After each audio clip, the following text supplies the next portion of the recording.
I think the main issues, the most important issues in this election are jobs in the economy. I think we need to get our taxation and regulation environment under control in the state of Wisconsin. There isn't a credible economist in the world that will tell you that it's a good idea to raise taxes going into an economic downturn. Whether we're headed toward recession or we're already there, doesn't matter. Increasing taxes and regulation on those businesses and those entities that provide jobs at this juncture will either exacerbate the downfall or definitely impede the recovery. My opponent has proposed a $700 million tax increase on things like prescription drugs, your home utility bills, and even food, which this is the wrong time to be increasing taxes. She's also declared that global warming is a priority, and I can assure you that I'm not in any position, or I'm not of a mind to put the kind of job-killing regulations on our businesses that that mindset would lead us toward. Quite the contrary, we need to have a national effort to explore for more oil, drill for more oil, put more oil on the market. Same with natural gas. We also have to build more clean coal-firing power plants, and we need to lift the ban on nuclear power. That would create jobs. That will create a less expensive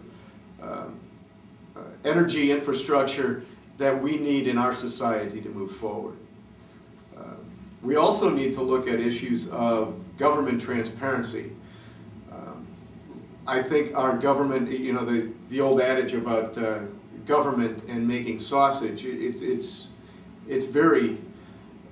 almost prophetic, and the complexity of our government we need to start peeling back some of those layers and let people see what it is the government's really doing. What is the government doing with our tax dollars?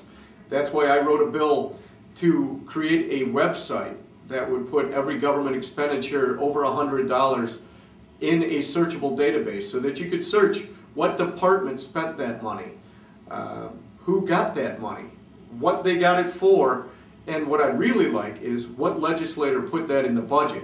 So if it's a really good thing, that person gets credit, and if it's really not, then we know who to, point a finger at. We know who to blame. We also know who the point person on fixing it would be. At the same time, I also worked on a bill with Representative Waukesha to look at benefit costs, whether it be a county government, a municipal government, or a school district. If they can find substantially similar benefits from a different vendor, they should have the right to go to the vendor that gives them the best price and quality mix without having to go to a union to get approval for it. An administrator from the Kenosha Unified School District has said in just the last 2 years that they're saving about 7% on their health benefits by switching from one vendor to another. Whether we can have that same cost reduction or not, it seems like we could. Anecdotally, talking to people from Waukesha, they think they save in the neighborhood of 25% because they did it, 8-10 years ago. So I think those are the things we need to look at. It seems that the folks on the other side of the aisle, wherever there's a government program that has trouble, their first reaction, and actually their only reaction, is to find out where can we get more money. Where can we get more money? Because more money will solve the problem. Even if more money will solve the problem, the first thing we have to look at is where are we spending the money now? How are we spending the money now? Can we be more efficient? Because a penny saved is a penny earned. If we save money in those programs, that's like adding more revenue without having to take it out of the pockets of the residents of the 97 Assembly District. As such, we need to look at how it is that we're spending that money before we go to give more money to certain politicians to spend even more. If we don't know that they're being efficient with our money now, why give them more? And you see examples of that everywhere, whether it be to add more money to the Department of Transportation Trust Fund so that the governor can, you know, with his veto pen, take more out. It seems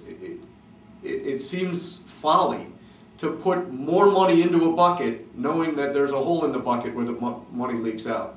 First thing we have to do is make sure that the money that the government has now is efficiently spent. Our state government right now has a $3 billion deficit, and the first key to it is to see how we're spending the money now. And even though over the last few years nobody's had the intestinal fortitude to make cuts, we really need to start looking at that.